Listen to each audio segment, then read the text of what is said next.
maka kita bangun dua hal, yaitu ke dalam kita punya jalur rempah yang akan membuat adil makmur Nusantara, keluar kita bangun jalur metal atau jalur logam untuk kekuatan diplomasi dan kekuatan perang atau warfare sebagai pemain global atau global player.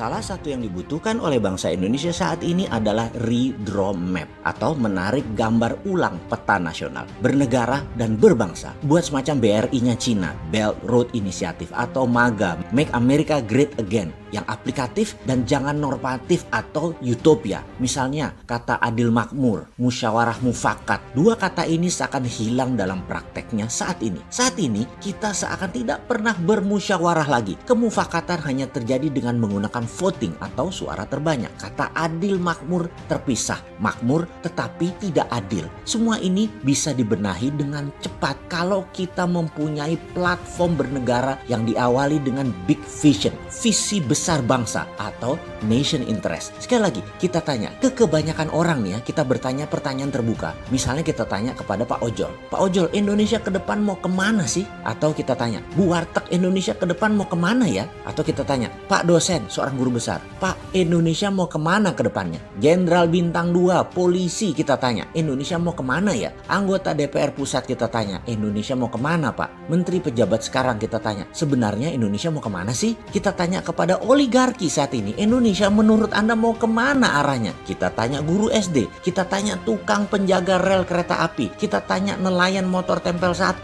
kita tanya petani penggarap sawah orang, kita tanya penyadap karet, kita tanya peladang, kita bertanya dengan pertanyaan yang sama. Samakah jawaban mereka semua? Kalau beda, ada masalah dengan berbangsa pada saat ini. Kalau ditanya jujur menurut saya, hanya 2 presiden Indonesia memberikan nation interest yang clear kepada seluruh rakyat. Jadi waktu ditanya, jawabannya 80% lebih mungkin akan sama. Yaitu Pak Karno dengan visinya kemerdekaan, anti-imperialisme dan Indonesia menjadi pemain global. Pak Harto dengan repelitanya. Disinilah kita ingin mengingatkan tentang pentingnya memiliki nation interest. Untuk membuat nation interest kita harus punya platform bernegara untuk melaksanakan PBNU, yaitu Pancasila, Bhinneka Tunggal Ika, NKRI berdaulat dan Undang-Undang 45. Kalau Tiongkok punya BRI, Belt and Road Initiative, kalau Trump punya MAGA, Make America Great Again, maka kita bangun dua hal, yaitu ke dalam kita punya jalur rempah yang akan membuat adil makmur Nusantara, keluar kita bangun jalur metal atau jalur logam untuk kekuatan diplomasi dan kekuatan perang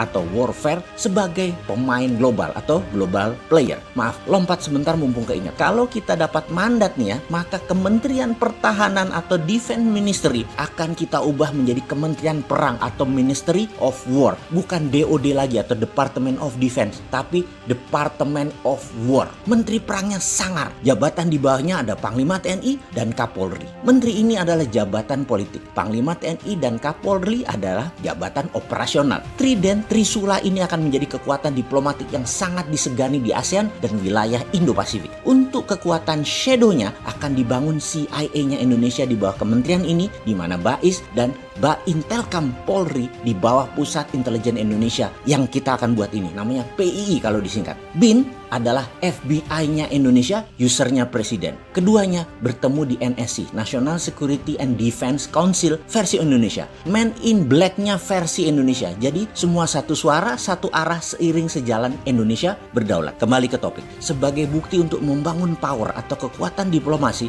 maka dengan sumber daya alam yaitu thorium, kita akan bangun reaktor thorium untuk PLTN, pembangkit listrik tenaga nuklir berbahan baku thorium. Kita akan bangun 10.000 megawatt. Di mana? Di Kepulauan Bangka Belitung. Di mana listriknya nanti akan diberikan ke Singapura dan Malaysia 60%-nya dengan harga yang sangat murah. Apa untungnya buat kita? Di sisi baliknya, Singapura harus membuka semua dokumen bank rekening warga Indonesia di Singapura. Untuk Malaysia, kita akan bagi hasil untuk memajaki atau memberi asuransi keselamatan dan kebersihan jalur niaga kapal laut yang akan melewati Selat Malaka. Listrik Indonesia akan murah karena tidak pakai batu bara lagi. 80% listrik Indonesia berbasis thorium dalam 20 tahun ke depan. Perusahaan tambang asing di Indonesia bukan lagi berdasarkan berdasarkan gross split, bukan lagi pakai KK atau kontrak karya, tetapi pakai kontrak produksi dibayar negara. Dalam hal ini BUMNK atau SKK Minerba yang melakukannya. Dunia tambang ini hanya akan menambang untuk menyuplai domestic market obligation, di mana kita punya industri turunan dari tambang mineral tadi, smelter sampai refining atau oxide, atau punya domestic supply chain, di mana hasil akhir seperti besi,